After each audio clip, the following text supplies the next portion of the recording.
Selamat siang semuanya. Eh, Mohon maaf ya, saya belum sempat update materinya karena minggu lalu itu saya sering pergi keluar kota ya. Terus weekend mau saya lembur modulnya, tapi saya malah tepar ya, sakit. Jadi belum sempat. Eh, jadi untuk minggu lalu sama minggu ini untuk latihannya saya kosongkan aja lah ya. Nanti langsung ke yang tugas akhirnya aja ya. Jadi kalian saya saya minta untuk bikin sebuah program yang skupnya agak lumayan ya. Tapi nggak susah-susah amat ya, karena individu ya. Jadi nanti intinya kalian saya suruh bikin sebuah aplikasi ya. Ada fitur pertama ada fitur login ya. Ada fitur login. Loginnya terserah ya.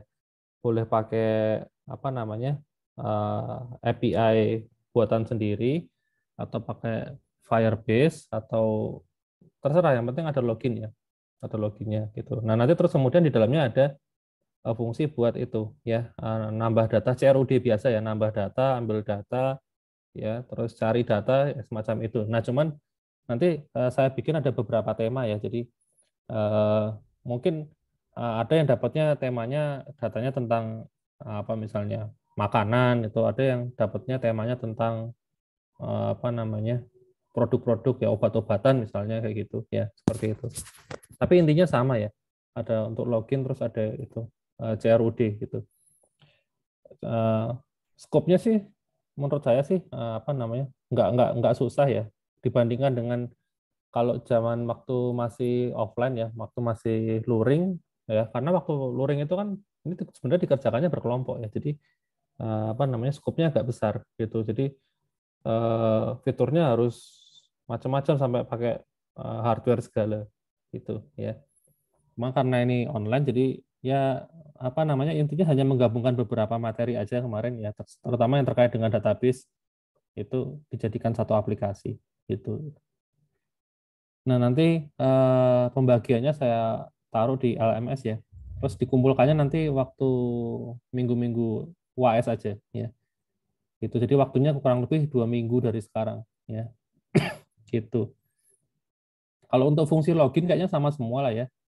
Maksudnya login kan tadi saya bebasin ya. Maksudnya boleh pakai masukin email, password boleh, login by Google boleh, login by Facebook boleh. Ya, di belakangnya mau pakai Firebase boleh, mau pakai API buatan sendiri juga boleh, yang penting ada login. Nah, nanti yang berbeda adalah data yang di dalamnya ya. Di dalamnya nanti data yang disimpan itu data apa itu. Ya, nah itu yang beda-beda. Intinya sih gitu aja. Oke, nggak susah ya. Paling kalau dikerjain sehari harusnya kelar ya.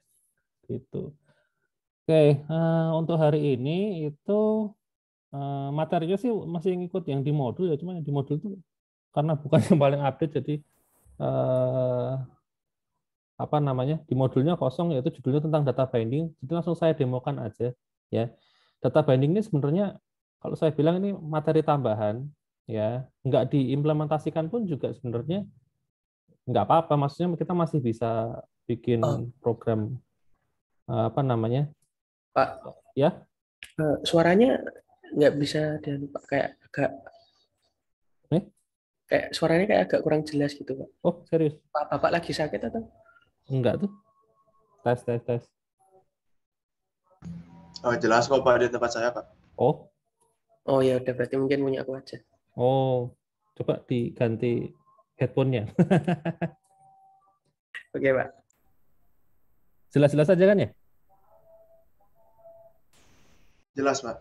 Oke, ntar apa saya coba tes tes tes tes.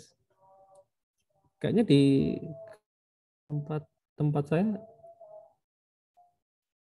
coba saya lihat. Ya mungkin punya saya aja Pak. Oke, ini ya, ini kayaknya masih lumayan hijau-hijaunya tinggi. Oke, saya lanjut ya. Eh, jadi ini apa namanya tentang data binding. Data binding itu sebenarnya fitur tambahan ya. Itu hanya ada di Kotlin. Jadi kalau kalian bikin bikin apa namanya programnya pakai bahasa lain kayak Java gitu, nggak ada fitur ini gitu. Adanya hanya di Kotlin. Gitu. Oke, ini pertemuan 13 ya. Wah, minggu depan sudah pertemuan terakhir ya. Nah, data binding ini sebenarnya nggak terlalu banyak ya. Isinya nanti Mungkin yang untuk demo yang Play Store saya kasih hari ini juga karena itu juga nggak terlalu banyak. Jadi minggu depan saya bisa tambahin materi lain tentang Jetpack ya. Kalau Jetpack memang saya terus terang belum pernah bikin modulnya ya. Jadi saya belum tahu mau ngisi tentang apa ya. Jetpack itu eh, apa? Kayak semacam ini apa namanya? Library khusus untuk Kotlin ya. Di mana itu bisa bikin codingan kita tuh lebih cepat gitu loh bikinnya. Ya kalau mau bikin apps gitu. Nah, ini Jetpack gitu. Isinya adalah kumpulan library-library khusus ya. Gitu. Ya, ini library-nya apa aja sih? Ya, ini ada macam-macam ya. Gitu. Kalau database-nya kayaknya pakai room ya. Room. Nah, ini room ya. SQLite juga ada ya. SQLite-nya kayak apa ya? Dibandingin dengan yang kita pelajari kemarin. Oh, ini dokumentasinya ya. Oh, user guide-nya.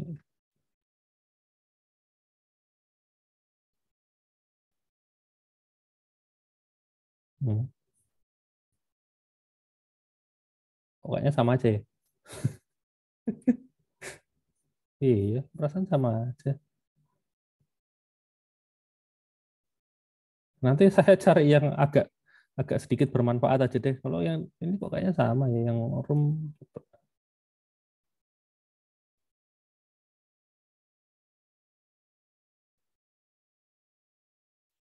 ini agak lain kayaknya. Ya, oh ya, coba ini aja. Ya nantilah saya pilih-pilih dulu ya.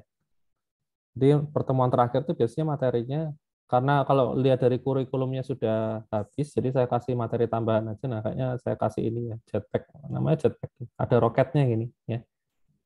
Jadi bisa meluncur ya. Wes, jadi kenceng gitu pura-puranya. Oke, ini kita akan belajar tentang data binding ya. Data binding itu apa sih? Nah, jadi kan kalau misalnya kita mau nginputin apa namanya data ya dari layout ya, misalnya kita nginputin ini nih. Di sini ada inputan ya, ada inputan macam-macam, masukin nama, masukin nama lengkap gitu ya, username, password dan lain sebagainya ya. Misalnya inputannya ada 10 ya di sini ya. Nah, nanti kan di sini kan kita harus bikin ada ini ya, 10 juga ya, ada edit text nama, terus edit text apa namanya password dan seterusnya gitu kan. Sampai ada 10. Biasanya kan gitu ya. Nah, itu yang disebut sebagai ini loh, boilerplate ya, istilahnya boilerplate tuh ini. Ini kan ada nih, Jetpack itu kan dia mengeliminasi boilerplate ya. Boilerplate tuh kayak code-code yang sebenarnya tuh boros ya, padahal fungsinya nggak terlalu banyak, yaitu namanya boilerplate. Gitu. Sebenarnya data binding ini juga salah satu fitur dari Jetpack ya. Itu data binding ini ya. Yang saya ajarin sekarang ini menurut saya sih lumayan penting kalau yang ini ya. Tapi nggak diimplementasikan juga nggak apa-apa sebenarnya ya. Kita masih bisa bikin aplikasi apa namanya yang bagus juga sih. Cuman kalau pakai data binding bisa lebih efisien gitu. Nah, data binding itu tujuan utamanya adalah mengeliminasi yang ini tadi ya, penggunaan ini EDT nama, EDT password dan lain sebagainya kan boros tuh. Ya. Nah, itu bisa kita ringkas gitu loh. Nah, sekarang mungkin kita coba praktekin yang agak ekstrim aja, kita bikin fungsi untuk registrasi ya. Fungsi registrasi ya. Mungkin saya langsung bikin inputannya agak banyak ya, agak banyak. Saya pakai linear layout ya. Oke. Kemudian sebentar ini orientationnya vertikal. Terus saya kasih padding sedikit. 12 dp. Kemudian misalnya masukin nama depan ya, biar agak banyakan ya. Nama belakang, terus ada password ya. Terus apalagi ya, alamat email ya. Terus nomor HP ya. Kemudian tadi password ya. Password email, nomor HP, tombolnya dulu aja deh. Tombol register Kemudian apa lagi ya? Biar agak banyak ya. Ya segini aja lah. Gini aja. Kemudian saya ganti ini tadi yang pertama nama depan ya, nama belakang ya. Kemudian ini hint ya. Nama depan ini hint juga. Nama belakang ya. Ini password, ini email. Ini HP ya. Ini belum.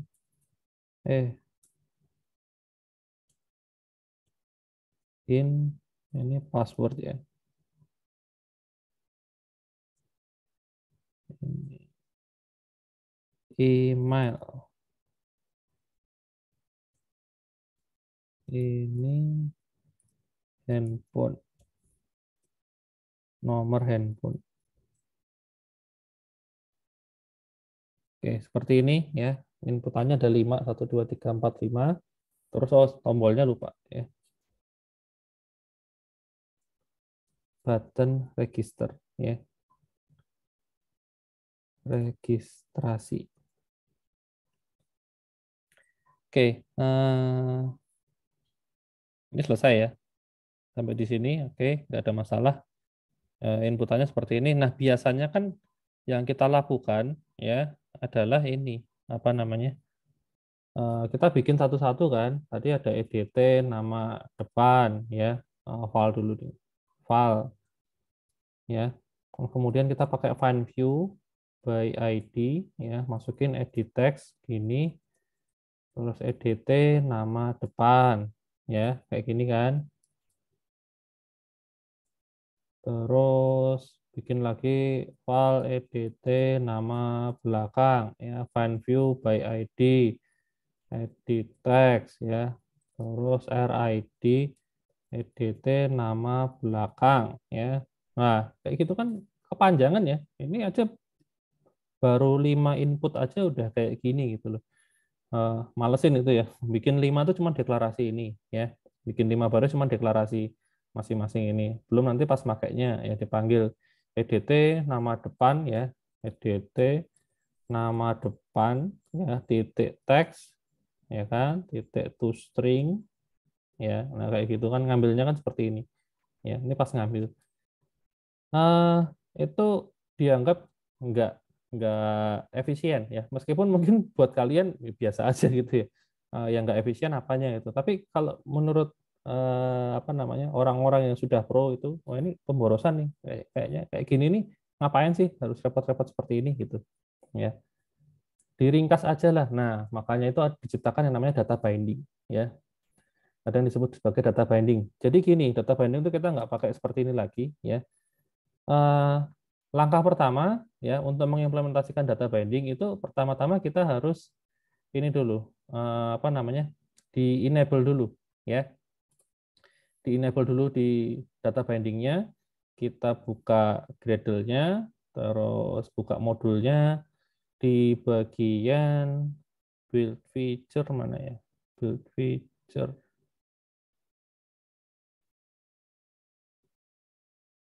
Belum ada ya, harus saya bikin berarti build features. Oke. Nah, di sini harus kita tambahin seperti ini ya. Data binding itu true ya. Build features ya. Jadi ini kalau mau implementasikan ada fitur-fitur tambahan ya pakai ini ya. Ternyata defaultnya belum ada sama sekali ya build feature-nya ya. Oke, nah kalau sudah nambahin ini kita sync ya. Pastikan tidak ada kegagalan ketika proses sinkronisasi ya. Karena ini mengubah arsitekturnya cukup banyak ya. Gitu. Makanya harus disinkronisasi ya. Kita tunggu sampai ininya selesai ya. Nanti kalau ada error sih nongol biasanya di atas atau muncul lognya segini nih ya. Apa ini? Oh bukan. Oke. kayaknya aman ya, tidak ada error. Oke, kita coba sekarang ya. Data bindingnya harusnya sih sudah ini sudah ada di sini ya, sudah ditanamkan ya. Oke, nah itu langkah pertama ya, kita nambahin di sini modul ini ada nambahin features, build features, kemudian data bindingnya kita set true ya. Oke, kemudian berikutnya adalah gini, kalau kita mau implementasikan data binding itu kita harus bikin kelasnya ya, kelas untuk datanya ya. Anggaplah ini data apa? Data user gitu ya. Ya kita harus bikin di sini ya kelasnya. Sebenarnya nggak bikin kelas juga nggak apa-apa sih kalau misalnya diinputin hanya satu, misalnya cuman untuk tombol searching gitu ya. Searching kan cuma masukin keyword ya. Itu nanti bisa langsung kita tembak kelasnya itu string ya. String itu kan juga berupa kelas ya. Tapi kalau datanya banyak seperti ini kan sebenarnya satu paket data ya, miliknya user. Ya udah kita bikin kelas user aja. Gitu. Kita bikin kelas user ya, data kelas user yang isinya itu sama dengan komponen yang di sini tadi ya, ada nama depan, nama belakang gitu ya. Ada nama depan, tipenya string ya. Kemudian nama depan, nama belakang, password ya. Nama belakang ya, string juga, lalu ada password ya. String juga, kemudian email sama handphone ya. File email ya, string, semuanya string ya. Ya kebetulan aja string ya. Nama terakhir HP ya. Oke, nama depan, nama belakang, password email HP. Nah, kalau bisa sih memang ya, kalau dari inputan ya, inputan ini kok hilang. Nah, inputan ini kalau bisa semuanya string ya. Tipenya kalau bisa string karena bagaimanapun juga ketika kita ngambil data dari sini tuh memang tipenya biasanya selalu string. Meskipun ini misalnya ini ya, handphone ya, nomor handphone meskipun kita di sini input type-nya itu sudah kita set phone, tapi kan waktu kita ngambil ya, waktu kita ngambil misalnya ini namanya EDT-HP gitu kan, kita kan ngambilnya kan ini .text kan, dan itu nanti dikonvertnya ke string dulu ya. Teks ini kan ya, kembaliannya itu kan berupa editable text ya. Nah, itu kan bisa dikonvert ke string ya, bukan ke integer. Otomatis data di sini itu yang mau dibindingkan itu ya harus tipenya sesuai, yaitu string ya. Jadi kalau bisa ya semuanya tipenya string ya. Gitu. Oke. Itu langkah pertama ya, kita sudah bikin data kelasnya ya. Data kelasnya ini sudah kita bikin. Kemudian ini sesuai dengan yang di sini. Nah, terus sebenarnya yang dimaksud dengan data binding itu apa sih? Nah, jadi data binding itu adalah kita tuh menghubungkan antara front end ini ya, front end dengan back end ini dihubungkan tuh pakai data gitu loh, bukan pakai komponen. Ya kalau kemarin kan kita pakai komponen ya. Yang di binding itu komponennya. Jadi kita kalau misalnya di front end ini kita punya edit text ya, maka di back end kita juga punya edit text ya. Kita bikin edit text di sini dan itu disambungkan. Konsepnya kan seperti itu. Ya, yang disambung. Jadi kita punya dua komponen yang saling terhubung ya. Jadi komponennya yang di sini tuh kayak seolah-olah edit text-nya ini kita cloning gitu loh, kita copy di sini gitu. Jadi kita bisa akses edit text-nya di sini. Nah, padahal kan sebenarnya kan edit text ini kan kita nggak butuh semuanya ya, nggak butuh komplit satu komponen utuh, kita hanya butuh isinya aja ya. Isi dalamnya ini apa sih? Itu loh, isi inputannya tuh apa gitu. Kita kan nggak butuh warnanya apa, ukuran fontnya berapa, itu kan kita nggak perlu ya. Yang kita butuh hanya isinya aja, ya value-nya aja gitu. Nah, maka yang kita perlu banding itu sebenarnya hanya value-nya aja, idenya begitu ya. Nah, sekarang caranya mengimplementasikan gimana? Nah, data binding itu bedanya adalah kita tuh punya, kalau tadi kita punya komponen yang kembar ya, di sini ada komponen edit text, kemudian di sini juga ada edit text yang sama. Nah, kalau data binding itu konsepnya adalah di sini kita punya sebuah variabel, punya data ya, data user gitu ya. Kita punya data user. Nah, di sini itu kita juga punya data user dan itu saling terhubung. Nah, konsepnya seperti itu. Ya. Nah, mungkin kalian tahu ya, bikin variabel di sini ya tinggal ini aja user gini ya, selesai gitu. Terus diisi misalnya namanya siapa ya dan seterusnya ya. Jadi kalau bikin variabel di back end nggak masalah. Nah, sekarang pertanyaannya kalau di sini caranya bikin variabel gimana? Ya, di front end ini caranya bikin variabel gimana? Nah, itu dia. Ya, itulah yang jadi pertanyaan. Nah, setelah kita menerapkan ini tadi, ya, apa namanya, nambahin ini build feature, data bindingnya kita set true. Nah, kita tuh di front end-nya ini, kita sekarang bisa tambahin sebuah tag baru ya, namanya data. Ya, data. Loh, kok nggak nongol? Data. Oh, ya bisa sih. Loh, kok merah?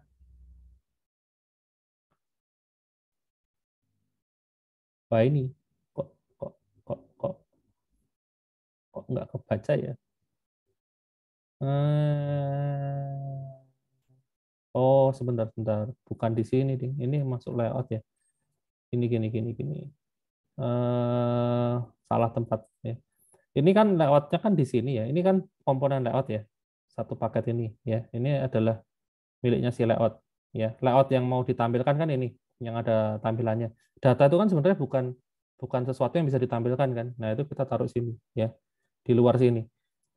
Nah, cuman kalau langsung gini data. Nah, sekarang ininya yang jadi error ya. Nah, ini harus dibungkus dulu ya. Dibungkus dulu pakai namanya layout ya. Layout terus ini ada yang harus saya pindah. Ininya saya pindah ke sini ya. Ininya juga.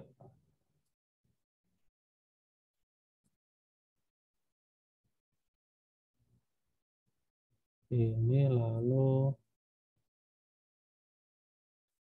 salah.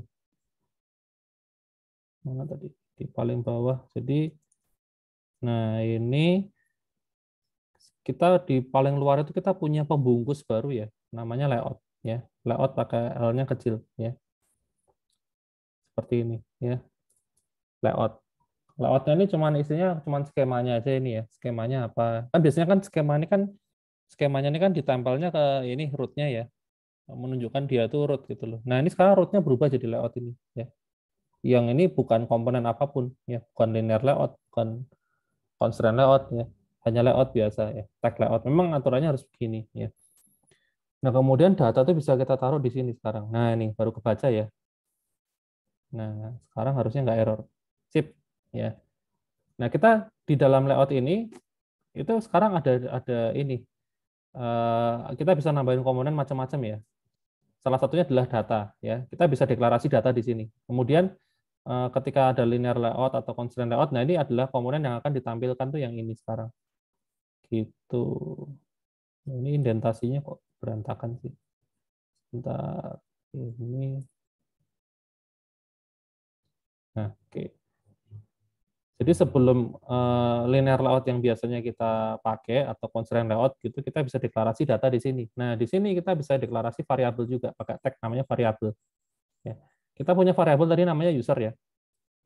Ya, karena ini data user ceritanya kan gitu. Nah, tipenya apa? Nah, karena kita sudah bikin data kelasnya di sini, ya, kita bisa panggil ini package-nya apa ya?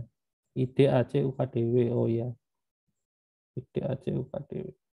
IDACUKDW. Ya, langsung user aja kayaknya bisa. Baca nggak? Bentar. Ah, ini ada. Nah, bisa ya. Oke, ini. Jadi ada variabel ya. Nama variabelnya itu user, U-nya kecil. Tipe variabelnya adalah ini ya, kelas user ini. Ya. Nah, ini caranya bikin. Kalau mau bikin misalnya variabel yang nggak pakai kelas gimana? Bisa aja. Misalnya kita mau bikin fungsi searching ya.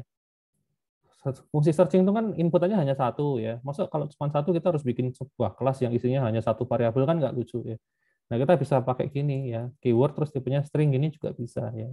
Ini kalau nggak salah Java. Nah, ini Java.lang string ini.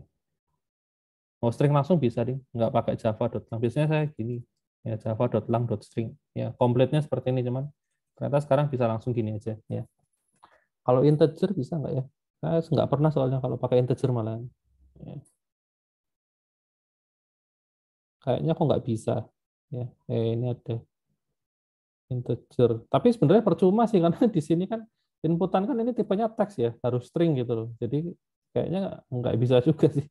Ya, kecuali ini data binding itu nggak hanya dipakai untuk ngeset itu ya, nggak hanya untuk ngeset inputan atau value, tapi bisa juga untuk misalnya ukuran font ya. Ya, misalnya nih size ya, namanya size. Nah, nanti di sini text size-nya ini itu bisa pakai variabel yang ada di sini ya, namanya size ini ya. Pakai tag-nya add nih, add size ini. Itu bisa ya, atau ukuran lah biasanya ukuran. Nah, ini bisa kita bikin gini ya, ukuran. Jadi nanti ukurannya ngikutin dari variabel ukuran di sini. Nah, ini baru pakai integer yang kayak gini ya. Karena memang text size ini butuhnya integer ya. Tapi kalau yang untuk bagian ini teksnya, kontennya yang di sini ya, ini harus string ya ini ya. Nah, ini harus string kalau yang ini gitu. Kayak gitu caranya ya. Nah, sekarang kan kita hanya pakai satu nih, yaitu user ya.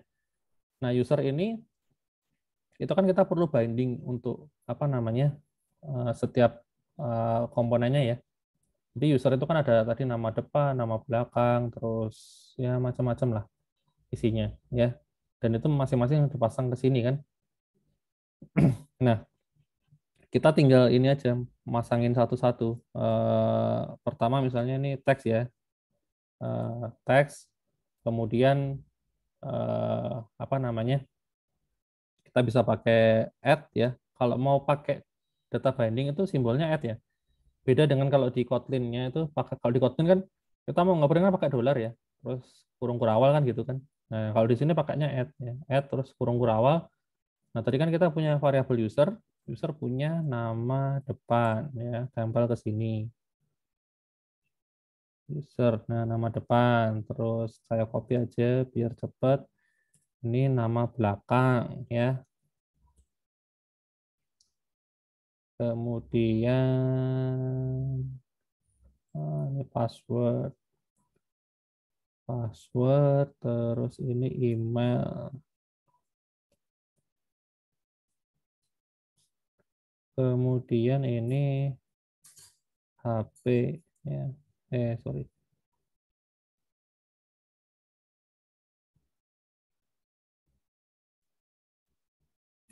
Oke, sudah. Nah, kalau button nggak perlu ya, kita kan nggak perlu ngasih value ke sini. Ya. Button itu kan dia yang dibutuhkan adalah event, ya, bukan value. Nah, ini udah ya, kita sudah pasang datanya ke sini, ke masing-masing komponen. Ya. Seperti ini. Oke, nah sekarang caranya ngakses gimana? Dari, apa namanya, dari Kotlin-nya. Nah, kalau kita sudah menerapkan ini, nambahin build feature data binding, itu si apa namanya Android ini akan dia mengenerate sebuah kelas ya, kelas binding ya, secara otomatis ya. Namanya menyesuaikan ini nama kelasnya gitu. Jadi kita di sini bikin sebuah variabel, saya kasih nama binding gitu aja ya, nama variabelnya. Tipenya apa? Nah, tipenya adalah ini. Kita lihat ya, di sini kan namanya kan ini apa namanya main activity ya, main activity, kan? Nah, karena ini namanya main activity, dia tuh sudah otomatis akan bikinin sebuah kelas namanya activity, terus main, terus binding ya. Sesuai dengan nama ininya sebenarnya, nama layoutnya ya. Activity, main, binding itu ada ya, otomatis. Activity, nah ini sudah ada otomatis ya. Activity, main, binding. Nah ini otomatis di-generate gitu loh, activity, main, binding. Jadi kalau kita punya misalnya nih ada layout baru ya, namanya activity login. Nah, berarti ada kelas baru namanya activity login binding gitu. Bisa kita panggil langsung ya.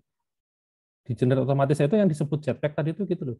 Itu ada kelas generator otomatis ya. Kita nggak usah bikin repot-repot, udah dibikinin kelas bindingnya. Jadi kita tinggal pakai aja gitu. Nah, di sini apa namanya? Oh ya, untuk set content view-nya kita nggak pakai ini lagi ya. Kita nggak pakai ini. Kita pakainya dari sini, activity main binding. Karena waktu kita ngeset view-nya, itu sekaligus kita ngebinding datanya. Gitu. Jadi caranya set content view sekarang seperti ini. Pakai binding, terus ini tipenya activity main binding ini sesuai dengan namanya ini, nama layoutnya ya. Makanya nama layout sama nama kelasnya juga harus sinkron ya. Ya sesuai aturan standarnya ini activity underscore main berarti di sini main activity ya. Kalau ini activity underscore login berarti di sini login activity ya. Biar ininya nggak bingung manggil ininya nanti ya. Oke, kalau sudah, nah caranya instansiasi tinggal ini ya, data binding utility ya. Terus di sini kita panggil ada set content view ya. Di sini kita masukin activity-nya apa? Activity-nya this ya. Ini activity-nya this. Kemudian layout ID-nya, nah itu tinggal panggil r titik layout titik main activity activity main ya. Kayak gini ya. Gitu ya. Tinggal gini aja ya untuk set content view-nya. Nah, sekarang otomatis karena kenapa kok kita harus pakai data binding utility? Karena di sini layoutnya sekarang kita pakai yang ini. Root-nya tuh bukan root komponen view layout kayak biasanya linear layout dan seterusnya, tapi ini tag layout ini ya, huruf kecil ini ya. Ini bukan komponen view ya, bukan turunan dari view ya. Gitu. Tapi ini murni layout yang fleksibel ya. Di dalamnya bisa ada data ini loh. Nah, sekarang kalau kita sudah pakai yang ini data binding utility, kita bisa akses di sini. Binding titik user. Nah, ini sudah kebaca ya. Kita bisa set, misalnya saya mau set ini ya, nama depan ya. Saya set namanya Christian. Gitu. Sebentar, ini tadi tipenya anu ya. Nggak bisa ini file ya. Kita ganti var aja ya, biar bisa diubah-ubah ya. Sorry, lupa. Ya, kalau file nanti hanya sekali ini doang ya. Sekali set udah, habis itu nggak bisa diganti-ganti. Kayak saya set var semua ya, lupa saya. Nah ini, nah sekarang kalau misalnya di sini saya set ya binding user nama depan sama dengan Christian gitu ya. Nah otomatis nanti di layoutnya itu akan langsung nongol namanya Christian gitu di sini ya, langsung keisi seret gitu waktu dijalanin ya. Karena ini waktu programnya di run itu saya langsung ngeset namanya ini gitu. Nah, kan lebih gampang kan, kita nggak usah pakai find view by ID dan bla bla bla kayak gitu tuh ya. Kita langsung ini ya apa namanya bisa langsung akses variabelnya ini loh, nama depan user dot nama depan, yaitu sesuai dengan yang ini tadi, user dot nama depan. Oke, nah sekarang buat membuktikan sekarang gini, kita coba aja. Ini kan kita punya tombol nih, tombol registrasi ini ketika ditekan maka dia akan menampilkan ini ya, data user tadi ya. Data user tadi akan ditampilkan. Nah, berarti kan sekarang kita perlu implementasiin ini tombolnya ya, button registrasi. Nah, sebenarnya untuk komponen button pun itu juga ada data bindingnya sendiri ya. Sebetulnya ada ini data bindingnya. Cuman sedikit ribet karena kita harus bikin kelas baru ya. Namanya itu event handler ya. Event handler bikin kelas baru atau bisa juga bikin inner class tapi agak sedikit merepotkan. Nah, saya punya tips yang cukup mudah ya. Jadi gini, ini adalah jurus rahasia. Selama ini tuh kita sebenarnya bisa ya, di button ini kita bisa langsung pasang ya, on click di sini tuh bisa ya, on click, on click. Nah ini, on click di sini bisa ya. Misalnya saya kasih namanya itu show user gitu ya, show user.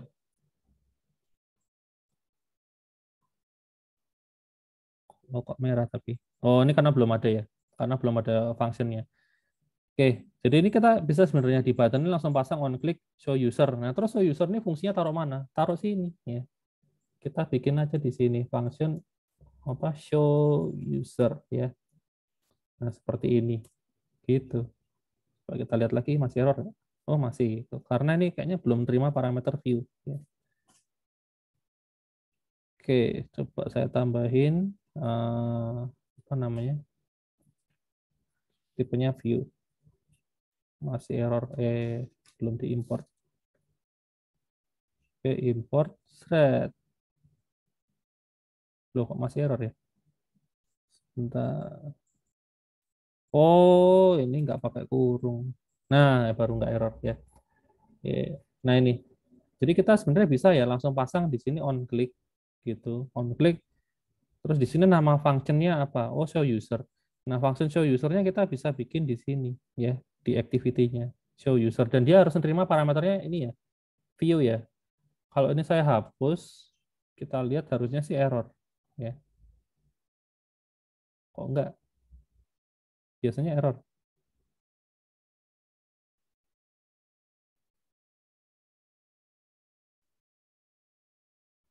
Nah, ini kan ada nih. create show user view in main activity ya. Kalau saya klik, oh dia generate lagi ya, generate lagi. Yang ini yang metode yang dipanggil yang ini ya, bukan yang ini metode apa namanya, metode bukan pasangannya yang ini yang jelas ya. Berarti bener yang tadi kan ya. Nah kita pakai yang ya, kita pakai yang ini aja ya. Saya bikin kayak tadi. Ya sebenarnya sama aja sih. Nah gini aja. Gitu. Jadi memang metodenya itu kan di sini kan kita nggak pakai parameter ya. Kita nggak bisa mengirim parameter ya. Kekurangannya di situ. Kita nggak bisa ngirimin di sini ada parameter apa, masuk ngirim nama, ngirim apa gitu nggak bisa. Hanya manggil judul fungsinya aja. Terus di sini parameternya itu ya harus view ya. Kenapa kok parameternya seperti ini? Ya, tujuannya adalah gini. Kalau misalnya kita punya dua button di sini ya, ini ada button registrasi. Sama mungkin saya coba bikin satu button lagi ya, button untuk menghapus semua isi yang ada di sini ya. Button, ada dua button, namanya satu button hapus ya. Button hapus, btn hapus ya. Kosongkan data ya, misalnya gitu. Ini di sana. Nah, di sini nanti apa namanya? Seandainya nih misalnya dia terpaksa harus manggil fungsi yang sama ya, on click yang sama ya. Di sini show user, ini juga show user. Nah, di sini kita bisa pisahin ya, ya view-nya ya, berdasarkan view-nya. Jadi kita bisa cek pakai ya fv titik apa namanya id ya, itu sama dengan r.id titik button hapus misalnya, maka kita mau ngapain itu loh. Tapi kalau misalnya v.id itu sama dengan button button apa tadi satunya, registrasi ya. Nah, register. Nah, kita mau ngapain? Nah, kita bisa pisahin ini. Gitu seandainya dia ini pakai fungsinya sama. Gitu loh. Di sini sama-sama panggil show user, ini juga show user. Nah, di sini kita bisa pisahin kalau misalnya ID-nya itu adalah button hapus ya berarti isinya ngapus. Tapi kalau isinya ID-nya button register berarti dia registrasiin. Jadi buat kayak gini ya. Seperti itu. Ya, itu fungsinya variable view ini loh. Biar tahu nih button siapa sih yang manggil ini gitu ya. So user ini kan sebenarnya bisa dipanggil siapapun ya. Nah, cuman yang manggil siapa kita bisa deteksi dari sini ya, v.id. Gitu. Itu cuma buat contoh aja. Nah, kita hapus aja yang ini button kosongkan ini. Oke, nah sekarang untuk registrasi kita cuma cukup nampilin aja ya di TOS gitu ya. Saya pakai TOAS aja ya. TOAS make text terus this langsung aja ya binding. Oh, bindingnya ini saya bikin jadi class property aja ya. Var binding ya. Activity main binding isinya null ya. Kemudian di sini bindingnya di set ulang ya. Binding titik user titik to string ya. Kemudian show. Oke, nah ini selesai. Oh, ini apa nih error? Oh, nih tanda tanya. Oke, ini tanda tanya juga. Nah, kayak gitu. Nah, kalau kita lihat jadi simpel ya source code-nya ya. Kita nggak pakai itu lagi find view by ID, find view by ID dan seterusnya itu. Padahal kan inputannya lumayan banyak nih. Ada berapa ini? Ada 5 kan? 1, 2, 3, 4, 5. Tapi di sini kita cukup bikin satu aja, binding doang ini. Dan dari binding ini kita bisa akses banyak variabel ya.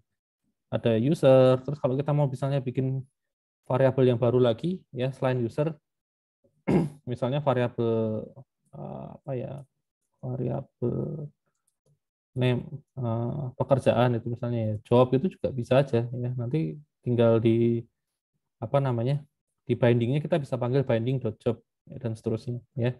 Ini kita bisa bikin banyak variabel intinya di sini ya. Gitu. Kalau misalnya diperlukan ya, bisa bikin banyak variabel tapi kita di sini hanya pakai satu aja ya. Nah, Itu data binding. Sekarang waktunya kita coba ya.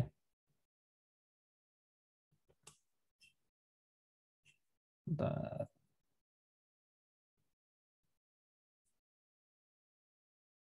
Oh, sudah kedetek. Oke, sambil nunggu sayaran, ada yang mau ditanyain dulu nggak tentang data binding? Ya, nggak susah kan sebenarnya data binding, ya. Karena justru ini meringkas code ya, jadi gampang source code-nya jadi pendek kayak gini, ya. Gitu. Ini saya bilang fitur yang cukup berguna ya, data binding, gitu. Cuman kalau ya itu kalau kita hanya butuh data, ya, kita punya inputan dan kita butuh data, pakai data binding cocok. Tapi kalau misalnya katakanlah kalian harus mengubah layout ya secara programming ya. Misalnya nih ketika tombol register ini dipencet ya, nanti warnanya berubah tiba-tiba jadi merah itu misalnya. Seandainya gagal atau seandainya apa namanya isiannya nggak lengkap atau ada yang salah, ini mau diubah warnanya, nah itu nggak bisa pakai data binding ya. Ya kecuali data bindingnya itu dipakai sebagai parameter di sini ya. Misalnya di sini saya punya ini nih parameter background ya. Background ini kan butuh warna ya. Nah, warnanya kita bisa pakai variabel misalnya eh, warna gitu ya. Seperti ini misalnya. Nah, kita tinggal deklarasi di sini ya. Variabel variabel namanya warna. Nah, misalnya gini ya. Tipenya ya string atau apalah tergantung warnanya kita mau pakai apa. Itu paling ya ngakalinya. Itu kalau mau ngubah ini, mau ngubah properti di sini ya. Bisa pakai cara seperti itu.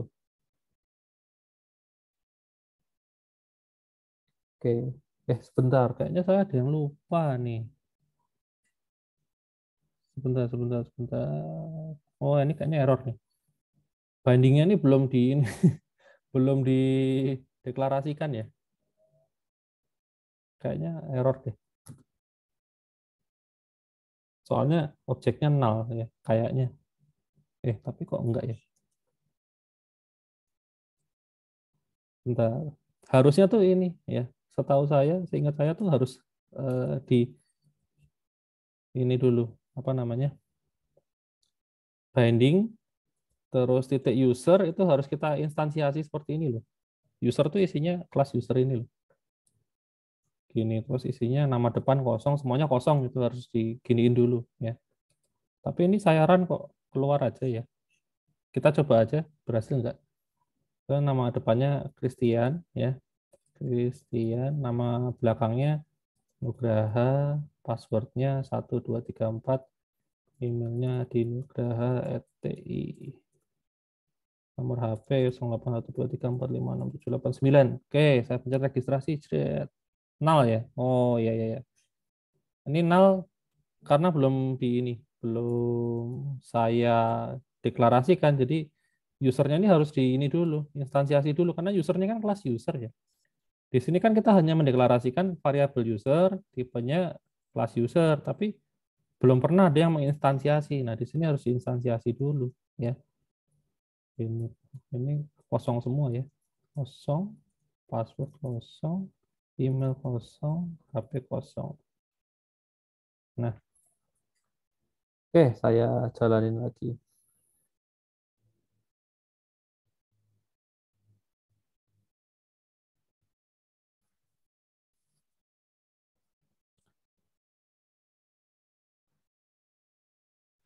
Loh, apa ini? Wah. Cannot find symbol.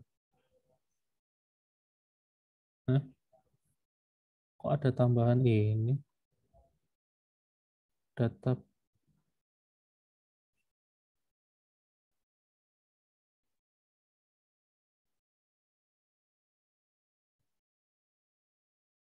loh, jadi error.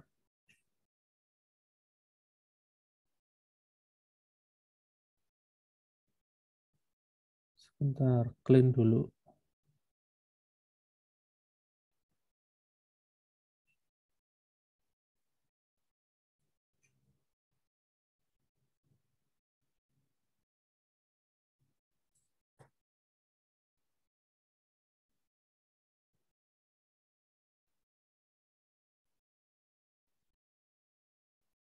Coba lagi.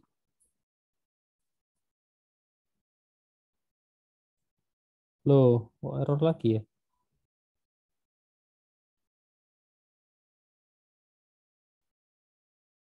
Ininya nggak ke generate berarti. Loh, sebentar. Tadi baik-baik aja ya. Setelah saya tambahin ini, coba kalau saya komen, kayaknya nggak ngefek.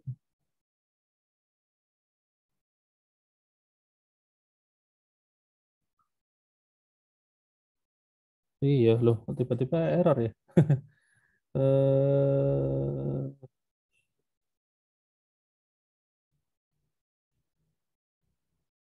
Wah, ada yang nyangkut kayaknya. Ya, ada yang nyangkut.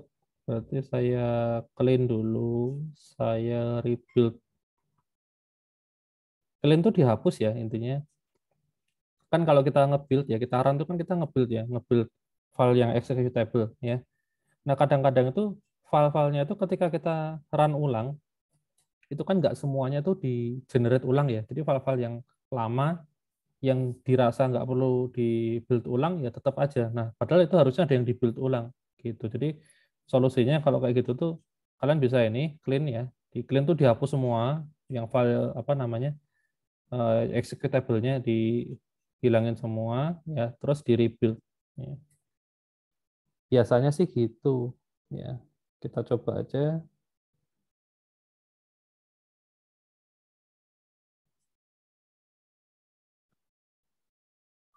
Jadi ini kayak nge-build dari awal ya kalau rebuild tuh. Di semuanya dibikin ulang dari awal dari nol gitu. Kadang-kadang memang suka nyangkut gitu sih. Iya. Nah, jadi agak lama ya. Kayak ngeran pertama kali kan biasanya lama nih, ya kan? Nah, karena semuanya dibikin ulang dari nol.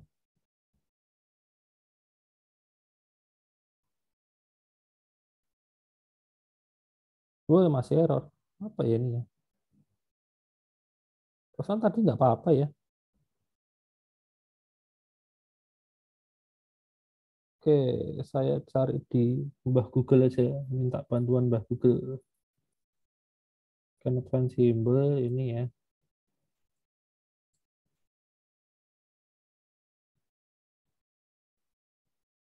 Kita lihat langsung ke solusinya.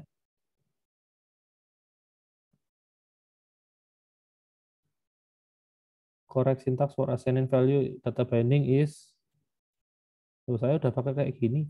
Add view model page number. Oh, karena dia pakai ini yang di sini. Pakai apa namanya? Lambda ini ya. Lambda anak panah ini. Solusinya pakai ini. Centang sudah berhasil. Tadi saya dari awal kayaknya pakai itu deh.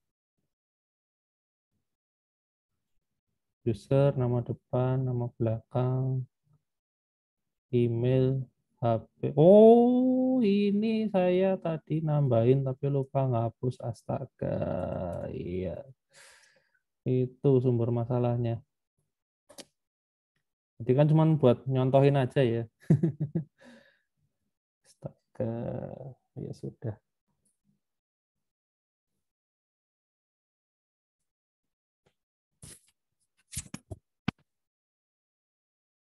Nah, ini baru berhasil nih. Kalau udah install nih udah berhasil ya. Di build-nya berhasil. Eh, kemudian ini proses install di HP tinggal tunggu aja.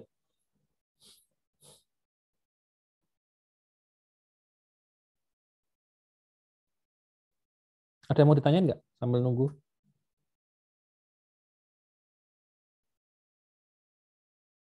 Oke, kita coba lagi ya. Masukin nama depan, nama belakang, terus email,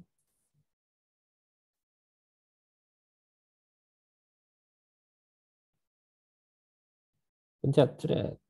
Nah, kalau user nama depan kosong, nama belakang kosong. Tuh, kosong semua. Wah, ini. Tapi kelas usernya sudah terbentuk ya. Ada nama depan, nama belakang, email, HP, tapi kok semuanya kosong. Atau coba nih, apa namanya, misalnya nama depan doang ya.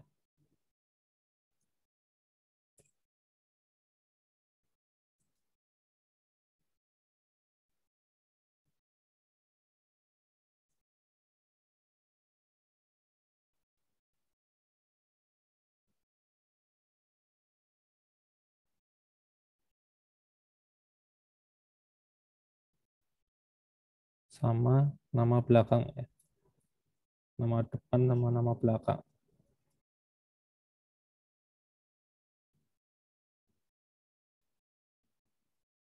Harusnya sih sudah berhasil ya. Coba lagi.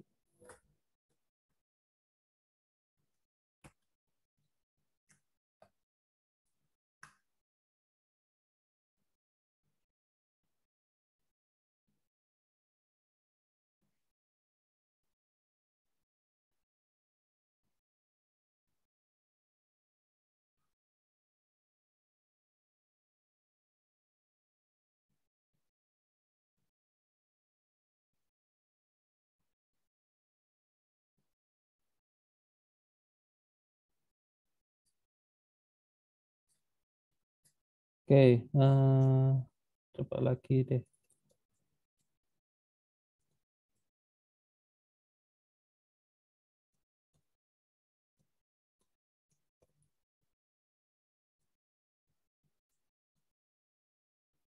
Sret. Loh, kok kosong ya? Wah, ini eh harusnya sih udah berhasil ya. Ini binding, data binding utilities ini terus data variabel user ya. Usernya udah kebaca. Iya, betul. Ini bentar.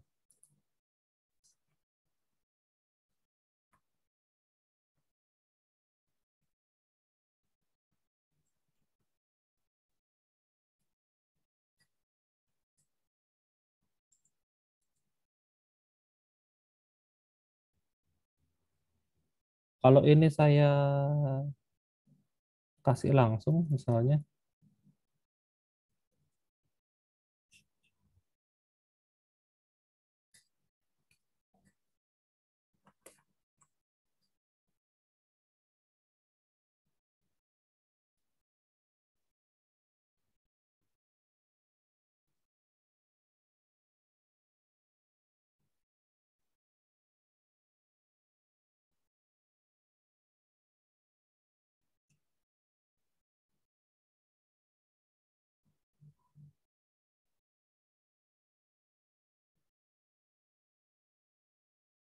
oh, ini keisi ya. Ini bisa nih. Ketika saya ngeset user, usernya saya isi Christian, Nugraha, dan seterusnya, ini keisi ya. Di sini ada isinya. Tapi ketika saya ngambil di sini binding user nama depan, nama belakang kok kosong. Wah, wah, wah, wah. Berarti problemnya di sini text add user nama depan.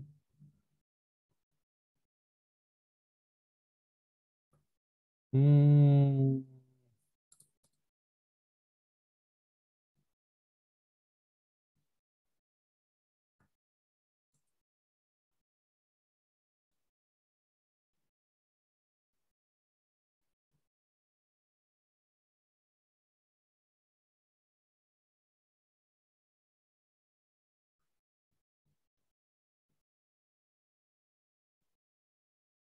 Oh, sebentar. Dulu kayaknya nggak pakai. Pakai kayak gini. Apa sekarang harus pakai itu? Apa namanya? Ada sih sebenarnya ini apa namanya?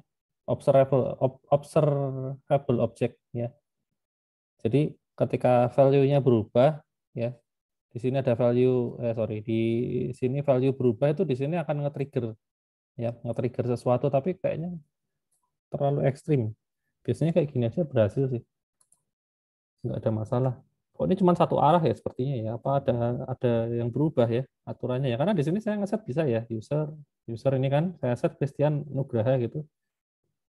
di sini keluar gitu loh. Ini keluar. Tapi ketika saya ubah ya, saya tambahin Adi gitu, saya registrasi. Nah, Christian doang yang di sini, tetap nilai yang lama ya, tetap nilai yang ada di sini. Jadi nilai yang ada di layout sini itu nggak ke-update ya, ini ya. Ketika saya ngetikin binding user nama depan, ini nggak terikat dengan yang ini ya, nama depan yang ini ya. Ini padahal udah isinya udah saya ubah, tapi eh, yang diambil tuh tetap yang nama yang lama nih ya. Itu, wah ini harus saya cari tahu dulu.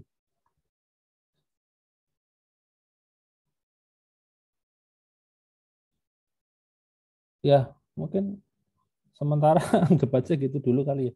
Saya juga baru tahu ternyata kayaknya ada yang berubah aturannya ya.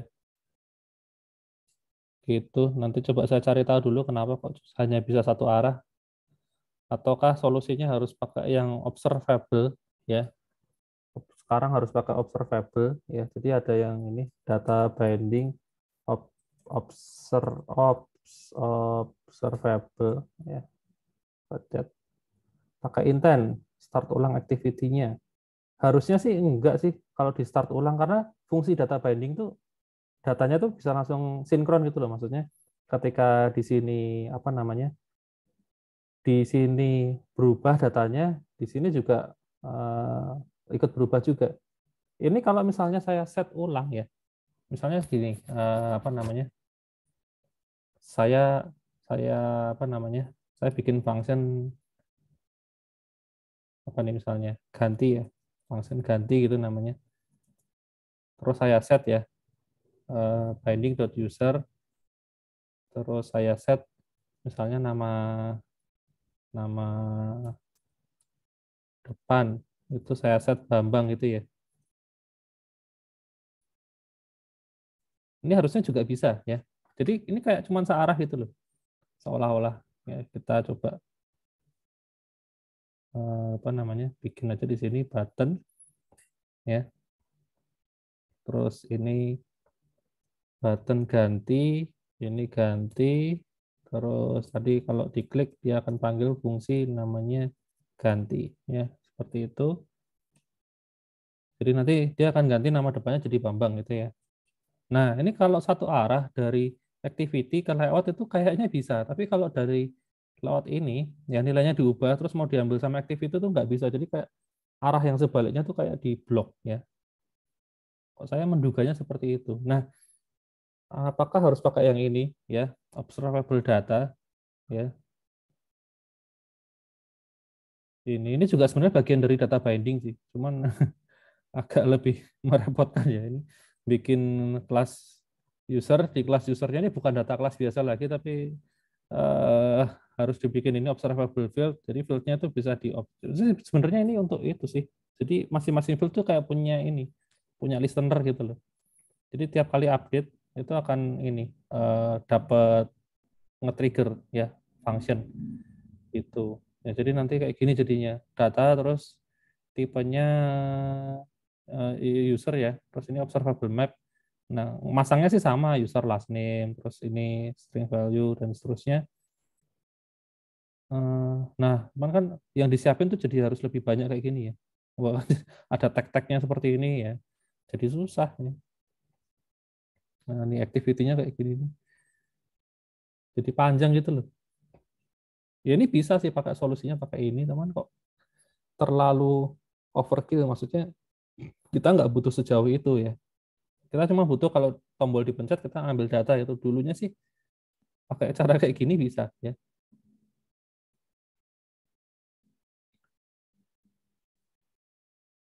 Oke, ini ya kalau saya coba pencet tombol ganti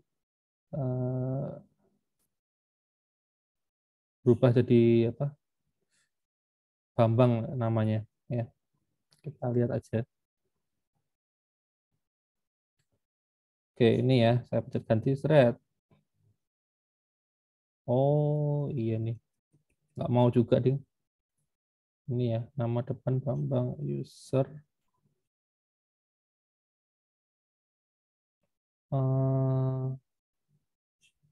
Kayaknya tuh hanya sekali deklarasi ya. Ini saya pencet ganti kan mestinya ini ya. Nama depannya ganti jadi Bambang ya. Gitu. Ya harusnya ya nama depannya Bambang. Padahal ini sebenarnya udah saya ganti juga. Usernya kan var semua ya. Var. Kalau ini usernya nih val, masuk akal ya. Jadi emang nggak bisa di-assign lagi ya. Gitu. Tapi ini kan sudah saya ganti jadi var ya. Var. Gitu. Sebentar kita coba cari ya. Android data pending cannot change value. Nah ini sama nih kayaknya.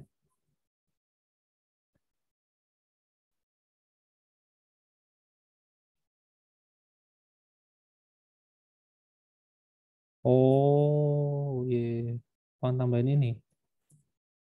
Dulu kayaknya aku nggak pakai kayak ginian. Life cycle owner-nya siapa? This berarti.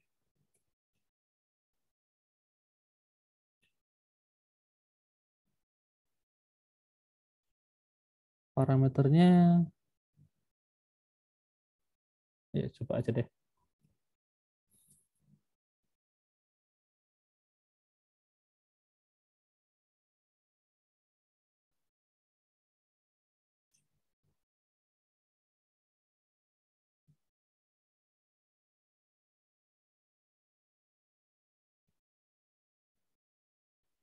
Pending life cycle owner this. Kita lihat aja.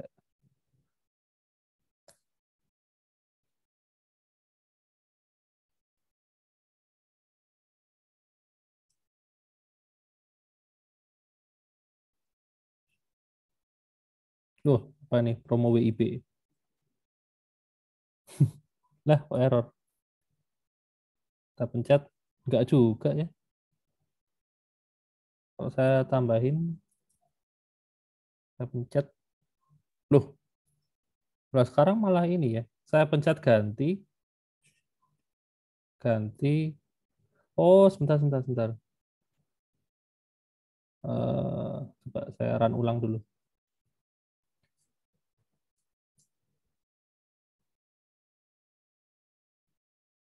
Saya jadi penasaran. Ketika jadi kayak life cycle-nya sendiri-sendiri ya. Jadi ketika di sini saya pencet tombol ganti, emang ini ke-trigger ya, nama depan berubah jadi Bambang, tapi di front end-nya tuh nggak ke-update itu loh. Masa harus pakai ini ya, binding, bentar, apa? Binding dot notify change.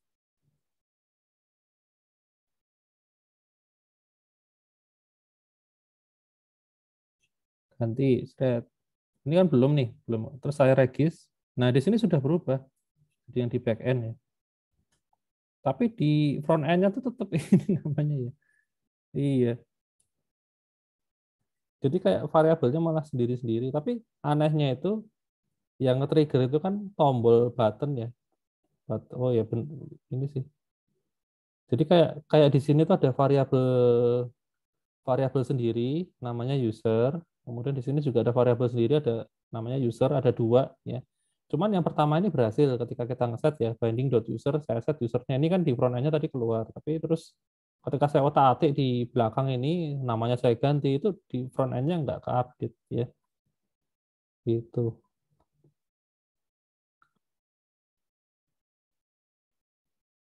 Tapi yang ini tadi nggak ngefek juga ya, yang life cycle ini ya.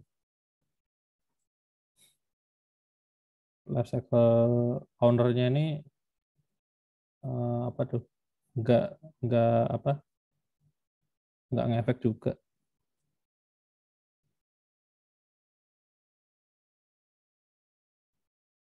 Invalidate all. Oh,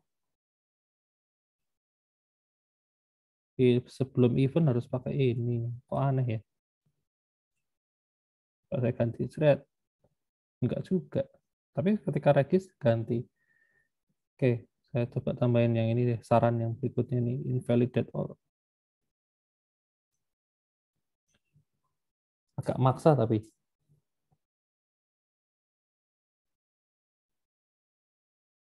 Jadi kayak bindingnya di apa? Dibikin ulang. Ini request a new rebind ya. Dibind ulang gitu. Ya mungkin bisa aja sih. Jadi koneksinya tuh kan ini awalnya sudah terhubung ya. Ini kan berhasil nih ya. Bagian ini nggak ada masalah ya. Connect. Terus di sini diputus terus disambung lagi. Coba ganti. Ya ini tadi enggak ya. Saya ganti ini Adi gitu. Saya registrasi. Oh iya benar-benar. Ya pakai ini ya terpaksanya ya. Diputus dulu ya. Diputus dulu. Ini invalid itu untuk mutus koneksi ya antara user yang di sini dengan yang di front end. Terus kemudian disambung lagi ya. Jadi setiap sebelum sebelum apa atau sesudah salah satu diupdate nilainya ya di invalidate all biar UI-nya ke update ya. Nggak tahu mungkin sekarang harus seperti ini supaya lebih aman mungkin ya. Dulu kayaknya nggak kayak gini juga nggak apa-apa. Seingat saya langsung aja gitu. Kayak gini ya keluar-keluar aja kok sekarang harus nambahin ini ya. Itu ya sudah nggak apa-apa. Solusinya sementara gitu ya. Nanti coba kalau ada solusi yang lebih efisien ya. Tapi harusnya sih nggak kayak gini ya.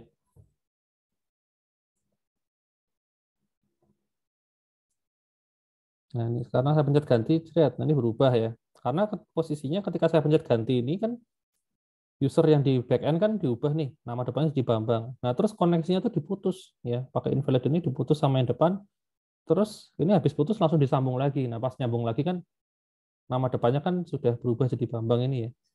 Nah, termasuk ketika misalnya ini saya ganti Bambang Pamungkas gitu ya. Terus saya registrasi. Nah, loh, oh lah, ini kacau lagi ya.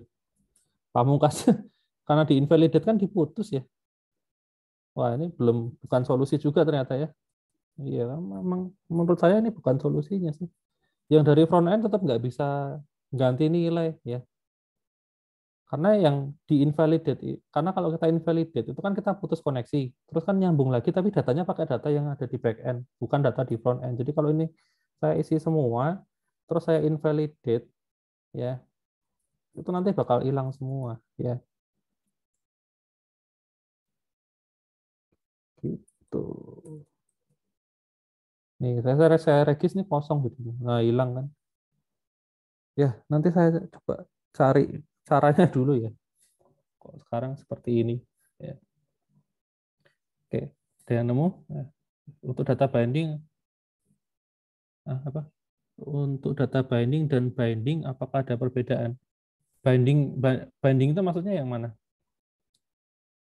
Binding apa ya? Ya, permisi Pak. Jadi kalau untuk binding yang saya maksud di pertanyaan itu binding yang menggunakan ID Pak. Jadi mengambil ID dari XML gitu Pak.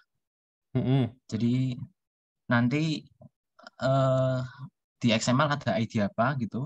Sebenarnya konsepnya sama kayak yang ini Pak, yang apa? Kemarin. Find view by ID. Tapi bedanya nanti binding dot ID-nya apa dot text gitu Pak misalnya. Nah itu ada bedanya nggak ya Pak dengan data binding yang di sini? Oh beda kalau yang itu.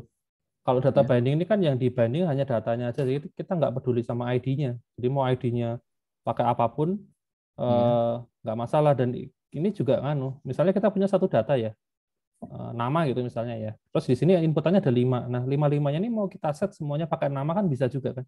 Jadi satu variabel di sini bisa dipakai untuk banyak.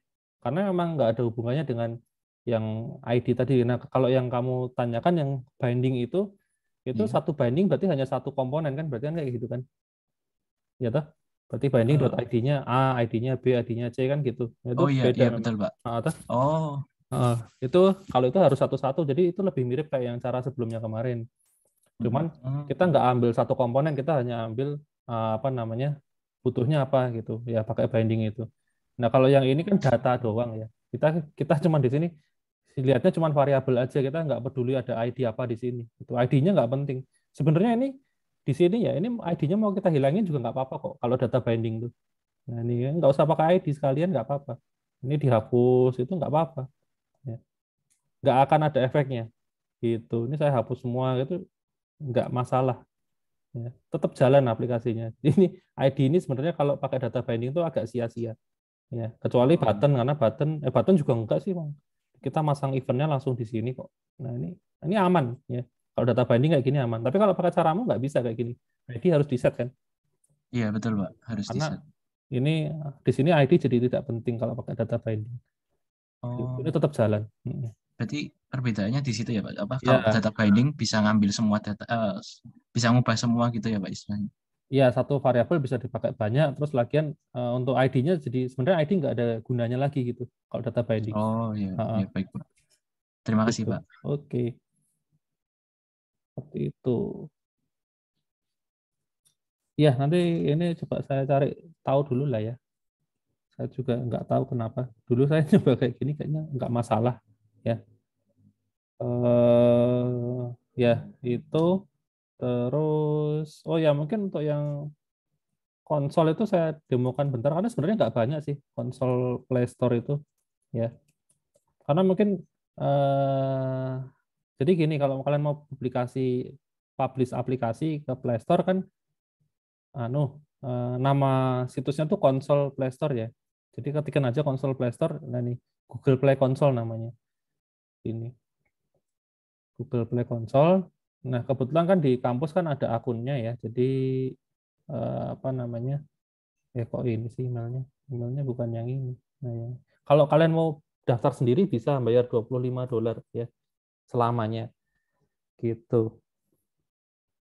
Nah, isinya tuh kayak gini sebenarnya ya. Seperti ini. Ya, ini aplikasi yang sudah pernah dipasang kakak tingkat kalian dan beberapa sama saya. Ya, jadi kalau sebenarnya bikin aplikasi di Google Play, ya masang aplikasi di Google Play itu nggak sulit ya, gampang ya. Aplikasi ini aplikasi yang Fast Racing ini game ya, ini game cuman bikin pakai Construct ya. Ini pengabdian kemarin program pengabdian saya sama beberapa dosen itu, ini buatan anak SMA ya. Waktu itu ke SMA campur-campur sih ada JB sama Bosa ya. Bikin game terus dipasang di sini ya, lolos kok ini. Ya. Ada yang install satu. Ya, jadi kalau di Play Store tuh enaknya tuh aplikasi tuh nggak strict, nggak kayak store-nya Apple ya. Kemungkinan lolosnya besar asal aplikasinya tuh nggak error, nggak macam-macam gitu. Nah, di sini kalau kalian mau bikin aplikasi tinggal create app aja, ada tombol create app, terus tinggal masukin nama aplikasi, jenis aplikasinya apa, aplikasi biasa atau game, kemudian aplikasinya gratis atau berbayar ya. Terus kemudian apa namanya ini tinggal dicentang-centang aja. Saya nggak pernah baca isinya apaan. Terus create app gitu ya. Nah nanti kalau sudah itu saya buka salah satu contoh. Nanti kalian harus masukin namanya store listing ya. Gitu. Store listing itu masukin detailnya ya. Detailnya. Nah ini detailnya. Masukin namanya apa, terus deskripsi singkatnya apa, terus ini keterangannya ya. Terus kemudian masukin ikonnya. Ikonnya sudah dijelaskan juga ini. Ukurannya berapa ya. Kemudian ini banner untuk di bagian atas ya. Ini aja saya bikinnya asal-asalan. Ikonnya ini kan kemarin belum, ini kan aplikasi penelitian ya. Tapi belum selesai penelitiannya. Jadi tapi harus sudah dipasang ke Play Store. Jadi saya bikin seadanya. Ini saya bikin ikonnya ini cuma pakai MS Word, saya screenshot ya. Terus saya resize ukuran segini. Terus ini juga sama. Ini pakai Microsoft Word. Saya cuma ngetikin. Ini kan nama aplikasinya Dota Yuswa ini ya. Saya cuma ngetikin ini DY gitu. Terus saya screenshot, saya pasang ke bannernya, lolos kok nyatanya ya. Loh, videonya aja kosong, linknya saya nggak kasih, lolos juga ya. Terus kemudian screenshot aplikasi dalamnya itu minimal ada 4, ini wajib ya, minimal 4 ya. Untuk yang tablet saya juga ngasih sama ya, padahal ini bukan tablet, ini HP saya pakainya ya, sama loh, sama persis sama yang di atas ya. Ini sama screenshotnya, filenya sama, ya lolos. Enggak, mereka tuh nggak strict ngeceknya ya. Terus kemudian tablet 10 inci. Nah, ini saya juga pakai screenshot yang sama juga ya, pakai HP juga ini. Ya, saya taruh sini aja itu. Ya lolos ya. Lolos terus apa lagi ya? Ini kalau mau bikin ini, misalnya aplikasinya tuh hanya boleh diinstal oleh user-user dari Indonesia doang itu bisa ya. Kalian bisa bikin ini apa namanya? di filter ya. Jadi kalau misalnya penggunanya dari Amerika gitu nggak bisa install ya, bisa kalau mau ya. Terus ini masukin detailnya. Terus udah sih kayaknya cuman gitu doang ya. Soal sama APK-nya ya. APK. Ini kan tadi kan masukin detailnya ya. Ini tadi kan store listing itu kan masukin keterangannya ya, keterangan aplikasi ya.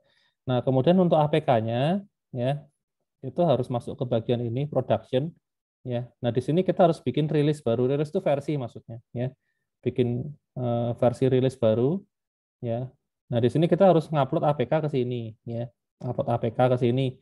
Nah, untuk ngupload APK, nah itu kalian nggak, ini kan anu ya, kalau kalian bikin project di Android ya, itu kan apa namanya? Tadi mana ya pertemuan ini data binding ya, app. Nah, ini kan isi project kalian kan ini ya, seperti ini. Nah, APK-nya kan ada di app, terus apa namanya? Build, output, APK, debug. Nah, ini kan ada app debug. Nah, kalau APK yang ini itu nggak bisa kita upload ke sana ya. Ini kalau saya upload pasti error kok ke sini ya. Nggak valid ya. Nggak valid karena ini bukan APK yang di-generate pakai sign key. Nah, ini kan ada keterangannya ya. APK-nya tuh harus APK yang ini, yang desain, yang ditandatangan gitu loh. Nah, kalau di sini ketika kita nge-run tuh APK yang di-generate adalah APK debug. Ini nggak bisa dipakai. Nah, yang kita butuhkan adalah APK yang ditandatangani. Caranya gimana? Nah, ini ada menunya kok. Ada build, terus nah ini generate sign APK. Nah, ini ada di sini. Ya, ada di sini. Nah, ini menunya seperti ini.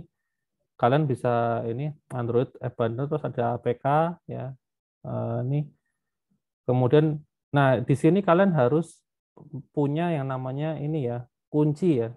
Kuncinya tuh kalian harus pegang ya, nggak boleh hilang. Kalau sampai hilang, APK kalian selamanya nyangkut di Play Store itu doang, yang nggak bisa diupdate, nggak bisa diapa-apain. Nah, untuk generate key-nya, kalian bisa ini bikin key baru kalau mau ya.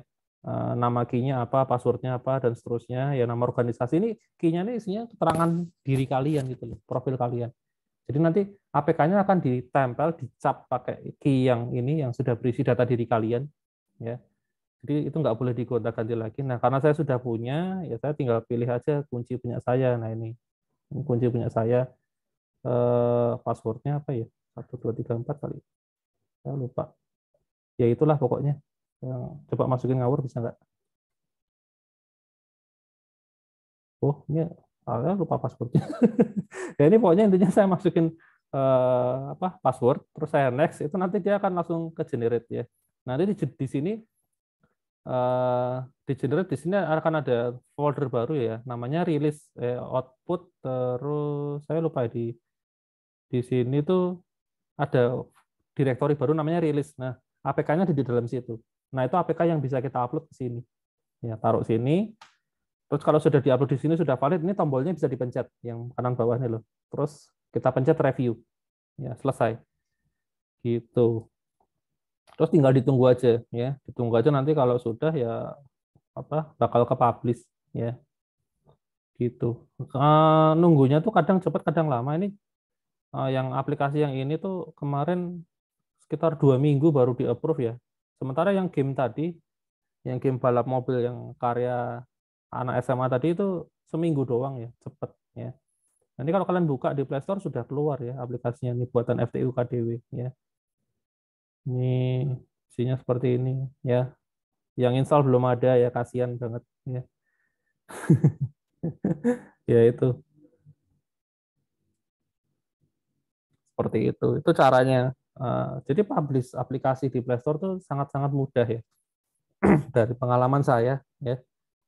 Meskipun ini kadang-kadang tuh aturannya gonta-ganti ya, kadang harus nambahin apa ya. Ya diikutin aja. Nanti gini, kalau misalnya kalian bikin kalau kalian ini kan saya sudah masuk ke menu ini ya, salah satu aplikasi ya, Duta Yuswa ini. Kemudian saya ini pencet dashboard ini. Nanti kalau misalnya itu ada bagian yang belum komplit, di sini ada keterangannya ya, checklistnya. Nah, ini di tempat saya nggak nongol karena saya sudah komplit ya. Gitu. Atau di sini kayaknya.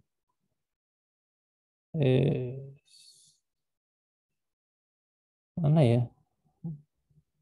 Oh iya, kayaknya emang udah hilang karena tempat saya udah saya isi semua. Jadi biasanya nanti ada checklist, masukin upload icon, upload keterangan, upload apa itu ada silang-silangnya. Nanti kalau sudah diisi, udah kecentang terus hilang ya. Gitu.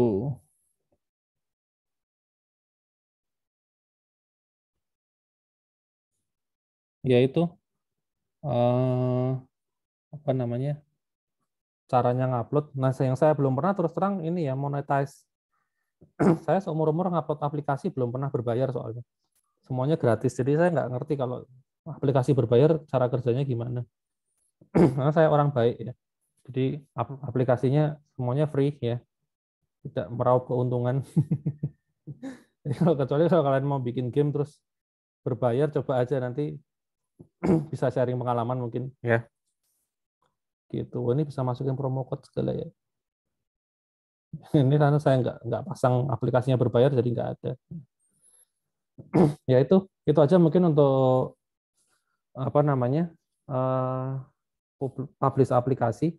Nanti kalau kalian misalnya skripsi mau tentang Android, terus kalian cukup pede sama aplikasi kalian dan mau di-publish, tapi kalian nggak punya apa namanya akun Play Store, kalau mau bisa pakai punya kampus ya. Cuma kalau pakai punya kampus syaratnya nggak boleh berbayar ya. Jadi harus gratis ya. Memang komitmennya seperti itu. Gitu. Ya, gitu mungkin dari saya untuk pertemuan kali ini. Ada yang mau ditanyain dulu sebelum saya akhiri?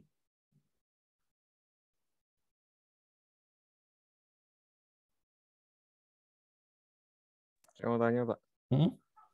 Kalau misalnya aplikasinya nggak lolos itu biasanya karena apa ya, Pak? Macam-macam. Kemarin tuh saya sebenarnya sempat nggak lolos yang ini. Yang apa? Yang barusan yang Duta Yuswa ini pas upload pertama kali nggak lolos. Karena kenapa? Karena ada fitur login.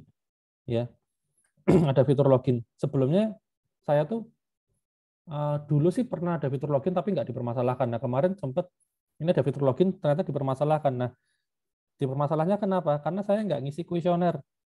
Ya, jadi ada kuesioner yang harus diisi sebentar. Mana ya? Ini Pak ya. Bukan.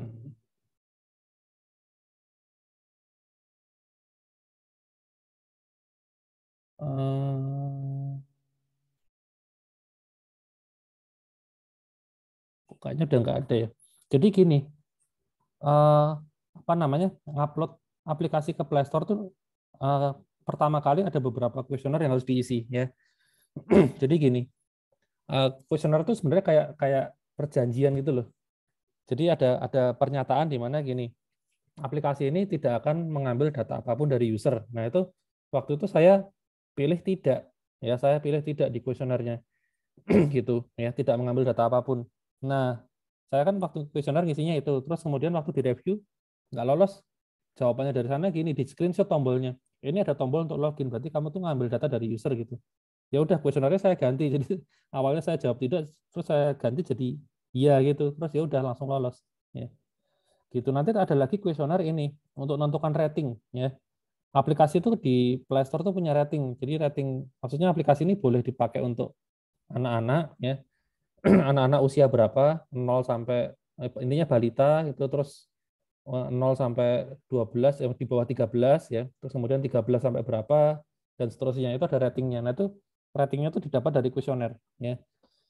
Jadi kita kayak ngisi kuesioner dulu ya. Nanti dari setelah kita ngisi kuesioner nanti terus hasilnya akan ketahuan ini aplikasimu ratingnya tuh ini gitu. Ya udah gitu. Cuman saya mau cari tombolnya tuh sudah hilang kayaknya, cuman pas ini deh. Pertama kali uh, nge-create nge-create aplikasi terus ada tombol untuk ngisi kuesioner, nanti kalau sudah ngisi terus tombolnya hilang. Nah, saya cari lagi nggak ada soalnya. Harusnya ada.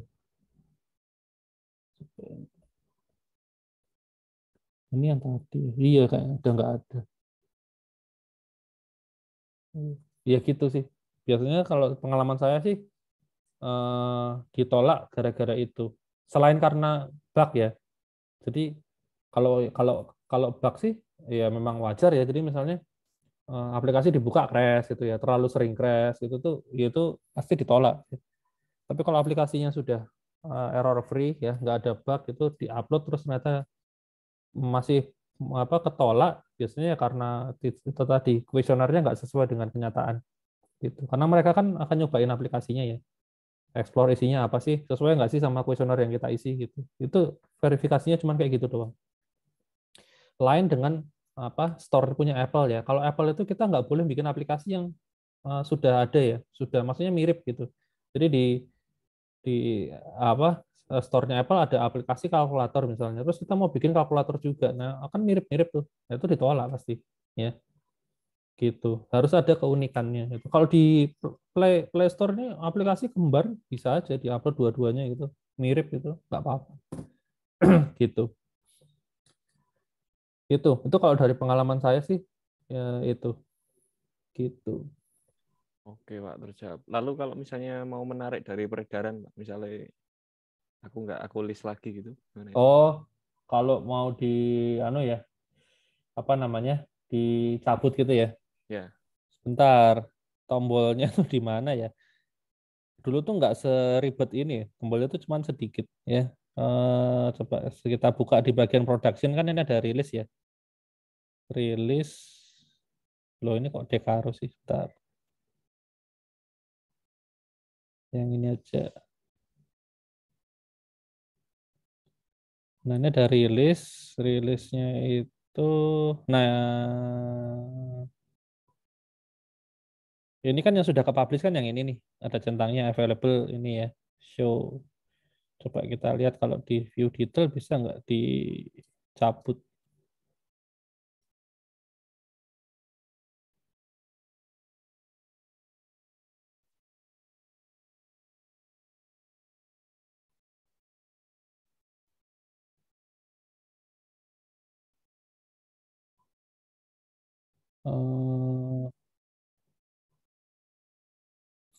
Nggak nemu sih saya. Oh ini. Ya ini berarti ya ini di setup. Terus ini kan awalnya tadi statusnya publish ya, sudah ke publish, tinggal gantian publish terus di save ya. Dia nggak akan nongol lagi gitu. Terus tinggal kalau misalnya mau diupdate ya, tinggal masuk ke production, bikin rilis baru aja ya, create new release. Rilis tuh versi kan tadi kan, bikin rilis baru, terus tinggal di publish gitu. Gitu caranya. Ada di sini ternyata. Ini. Gitu. Kalau yang lain apa sih? Oke. Gitu. Ada lagi yang mau ditanyakan? Oke Pak, makasih Pak. Sip. Kalau nggak ada, mungkin kelas kita sampai di sini aja ya. Nanti kalau sudah sempat modulnya akan segera saya update ya, nambahin yang tadi itu. Termasuk kalau yang terutama data binding tadi kan masih belum beres sebetulnya ya. Belum bisa ngupdate yang dari front end ke back end-nya tuh masih kacau ya. Jadi cuma searah dari back end ke front end bisa, tapi sebaliknya nggak bisa. Gitu. Nah, nanti minggu depan sekalian saya tambahin yang untuk jetpack-nya ya. Cuman saya masih pilih-pilih dulu kira-kira apa yang bermanfaat gitu. Yang penting-penting ya. Ya, gitu aja mungkin untuk yang latihannya kosong dulu aja ya. Jadi nggak perlu ngumpulin lagi ke GitHub ya. Nah, nanti langsung ke yang tugas akhir yang saya cerita tadi ya. Bikin login sama CRUD tadi. Oke, ya sudah kalau gitu kelasnya saya akhiri sampai di sini aja ya. Oke, sampai ketemu lagi minggu depan ya, pertemuan terakhir. Oke, thank you semua.